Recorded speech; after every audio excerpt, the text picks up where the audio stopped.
Let's take a look at exercise 3. We have a function here, f of x, where a is a constant. Part of the graph is shown below.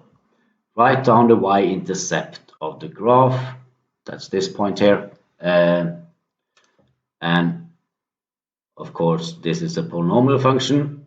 And when x is 0, this disappears. So the y-intercept is just a constant term. So this is the point 0, 5. So this actually crosses the y-axis in 5. That was the answer on exercise A. And then you should find the derivative. And in exercise 3C, you should be able to find derivative, but let me just write down the answer just in case you didn't find it. The first term is minus 4x to the power 3 plus we keep the constant a and then divide x squared, which is 2x, and 5 and derivative 5, differentiate 5, you get 0. So this will be the derivative, look like this. That's the answer on exercise B. You need this, of course, for the rest of the exercise, and in 3C, it's known at the point where x is equals to 2, the tangent of the graph is horizontal.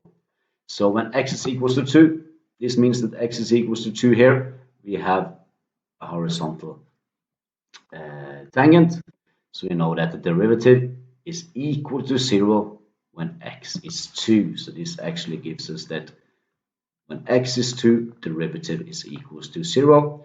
So if you put 2 in here and put this equals to 0, you should then see that a must be 8. You will get an equation here, and the solution will be a equals to 8. Find f of 2.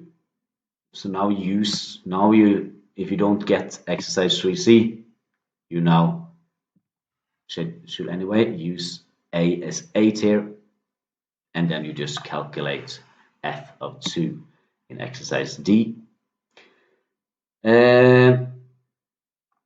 Then you will of course find the y-coordinate of this point. You will get the y-coordinate for this point when x is equals to 2, which is this maximum point here.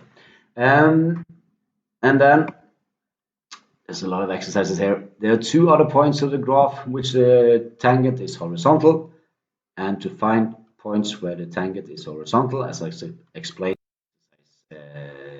A, we have to solve this equation here.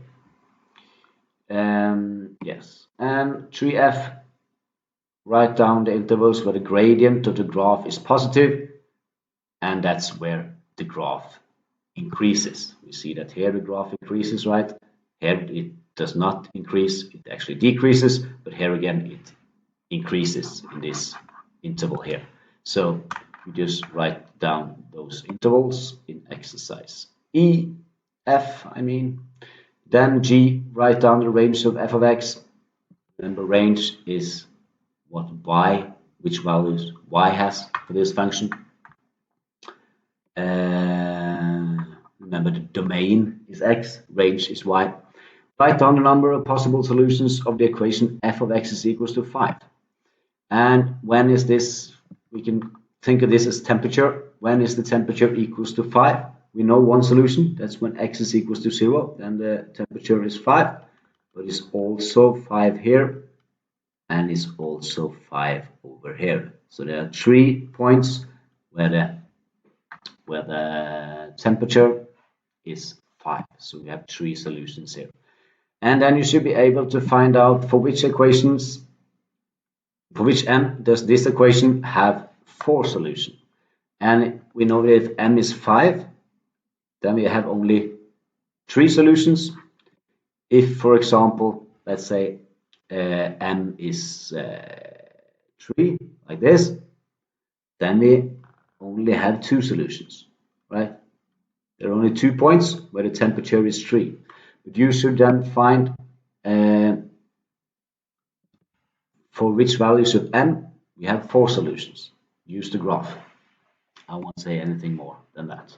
So that was exercise 3, and I will also make a video of exercise 4.